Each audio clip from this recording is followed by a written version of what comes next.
Praise the Lord. இன்றைக்கான வேத பகுதி, சேனைகளின் கர்த்தர் சொல்லுகிறார், நான் உன்னை தெரிந்து கொண்டேன். ஆகாய் 2ஆம் அதிகாரம் 23ஆம் வசனம்.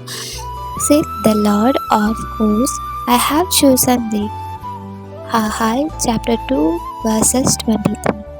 ஆமாங்க, உங்களையும் என்னையும் தெரிந்து கொண்டது தேவனாகிய கர்த்தர் தாங்க. அது அவரே சொல்றாரு. நம்ம அவரை தேடி வரல, அவர் தான் நம்மளை தேடி வந்திருக்காருங்க.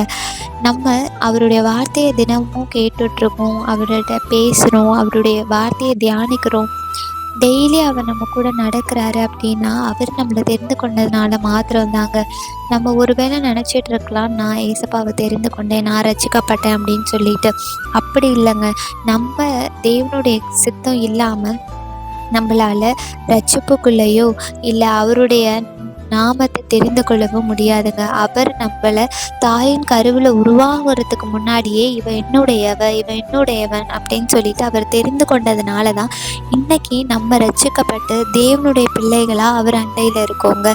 ஸோ நம்ம தேவனுடைய பிள்ளைகளாக இருக்கிற நாம ஒவ்வொரு நாளும் அவர் நம்மளை தெரிந்து கொண்டதற்காக நன்றி சொல்லணுங்க. அன்புள்ள தகப்பனே, நீர் கொடுத்த இந்த நல்ல வார்த்தைக்காக நன்றி. நீர் எங்களை தெரிந்து கொண்டீர், அதற்காக நன்றி. தாயின் கருவில் உருவாகும் முன்னே ஏசப்பா உமக்காக எங்களை தெரிந்து கொண்டீங்க, அதற்காக உமக்கு நன்றி செலுத்துகிறேன். இயேசுவின் நாமத்தினாலே ஆமென்.